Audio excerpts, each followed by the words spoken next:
অন্তর্বর্তী সরকার বিএনপি, জামাতে ইসলামী এবং এনসিপির বিরুদ্ধে একের পর এক সাইবার আক্রমণের পেছনে কাজ করছে আওয়ামী লীগের centre for research and innovation CRI. আক্রমণ থেকে রেহাই পাচ্ছেন না শীর্ষ রাজনীতিবিদ, উপদেষ্টা ও সামরিক বেসামরিক আমলাসহ জুলাই গণ অভ্যুত্থানের পক্ষে থাকা সমাজের গুরুত্বপূর্ণ ব্যক্তিরা। আর্টিফিশিয়াল ইন্টেলিজেন্স দিয়ে তৈরি ভিডিও ক্লিপ, বেনামে ফেসবুক ও ইউটিউব চ্যানেল ব্যবহার করে সিআরআই এক ধরনের সাইবার যুদ্ধ ঘোষণা করেছে। এক কথায় জুলাই গণ অভ্যুত্থানকে ব্যর্থ করে দিতে অন্তর্বর্তী সরকারের বিরুদ্ধে প্রোপাগান্ডা মেশিন হিসেবে কাজ করছে প্রতিষ্ঠানটি, যা এখন পরিচালিত হচ্ছে ভারত থেকে। সংশ্লিষ্ট একাধিক সূত্র এই তথ্য প্রকাশ করেছে বলে জনপ্রিয় দৈনিক যুগান্তর একটি প্রতিবেদন প্রকাশ করেছে। সূত্রের বরাতে যুগান্তরের ওই প্রতিবেদনে জানানো হয়, প্রধানত তিনটি লক্ষ্য সামনে রেখে এই মুহূর্তে কাজ করছে সিআরআই। প্রথমত, অন্তর্বর্তী সরকারকে ব্যর্থ প্রমাণ করা। দ্বিতীয়ত, যে কোনো মূল্যে আগামী জাতীয় সংসদ নির্বাচন ভণ্ডুল করা। এবং তৃতীয়টি, বিএনপি, জামাত ও এনসিপির বিরুদ্ধে জনমত তৈরি সহ গণ অভ্যুত্থানের সব শক্তির মধ্যে বিভেদ সৃষ্টি করা। এর মধ্য দিয়ে বাংলাদেশের রাজনীতিতে শেখ হাসিনাকে আবারও ফিরিয়ে আনার ষড়যন্ত্র করা হচ্ছে বলে একাধিক সূত্র দাবি করেছে।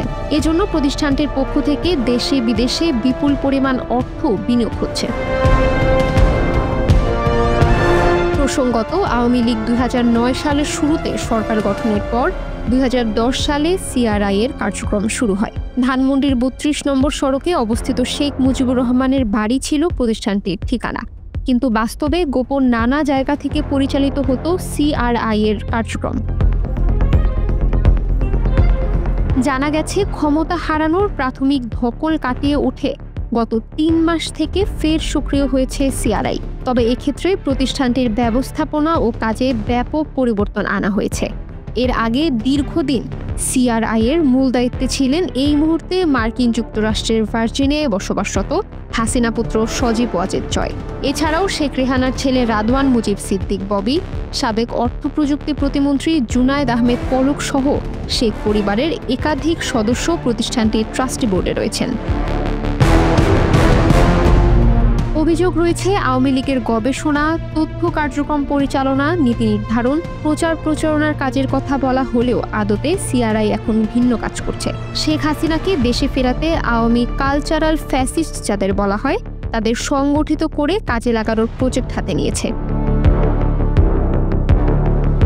এই প্রজেক্টের আওতায় কালচারাল ফ্যাসিস্টদের অর্থায়নও করা হচ্ছে। তালিকায় রয়েছে টকশোর জনপ্রিয় মুখ, সিনিয়র সাংবাদিক, ইউটিউবার, একসময়ের নায়ক নায়িকা, গায়ক গায়িকা সহ মিডিয়ার পরিচিত মুখ, অনলাইন অ্যাক্টিভিস্ট সহ বিভিন্ন শ্রেণী পেশার বুদ্ধিজীবীরাও। সিআরআই এর দিল্লির এই কার্যালয় থেকে এসব ছদ্মবেশী কালচারাল ফ্যাসিস্টদের নানা কৌশলে কাজে লাগাতে বিভিন্ন অ্যাসাইনমেন্ট দেওয়া হচ্ছে। উদ্দেশ্য, সরকারের বিরুদ্ধে জনগণকে খেপিয়ে তোলা, জুলাই গণ অভ্যুত্থানের শক্তিগুলোর মধ্যে বিভেদ সৃষ্টি করে একে অপরের মুখোমুখি দাঁড় করানো। সিআরআই এর মূল লক্ষ্য হল মুক্তিযুদ্ধের চেতনা উজ্জীবিত করার নামে লুকিয়ে থাকা আওয়ামী কালচারাল শক্তিকে জড়ো করা, বিএনপি, জামাত ও এনসিপিকে চরম প্রতিপক্ষ হিসেবে সংঘাত সংঘর্ষে জড়ানো। এছাড়া সারা দেশে বিশ্ববিদ্যালয় সহ শিক্ষাঙ্গনে বড় ধরনের সংঘাত সহিংসতা সৃষ্টি করে দেশকে চরম অস্থিতিশীল পরিস্থিতির দিকে নিয়ে যাওয়া। এই পরিকল্পনা বাস্তবায়নের সঙ্গে সঙ্গে আওয়ামী লীগের সব শক্তিকে ধীরে ধীরে প্রকাশ্যে নিয়ে আসা, সবশেষে সুযোগ বুঝে একসঙ্গে কমপক্ষে 20 লাখ কর্মী সমর্থক জড়ো করে ঢাকা অ্যাটাক অথবা যমুনা ঘেরাও কর্মসূচি দেয়া। এ কাজে প্রজন্ম 71, মঞ্চ 71, ব্রিগেড 71, নিউক্লিয়াস 71, মুক্তিবাহিনী 71, হিস্টোরি অফ আগস্ট, নয়া সংগ্রাম 25, প্রত্যাবর্তন 2, বঙ্গবন্ধু 71 এবং জয় বাংলা ব্রিগেড সহ শতাধিক ফেসবুক আইডি, ফেসবুক পেজ ও ইউটিউব চ্যানেলকে প্রোপাগান্ডা প্ল্যাটফর্ম হিসেবে ব্যবহার করা হচ্ছে।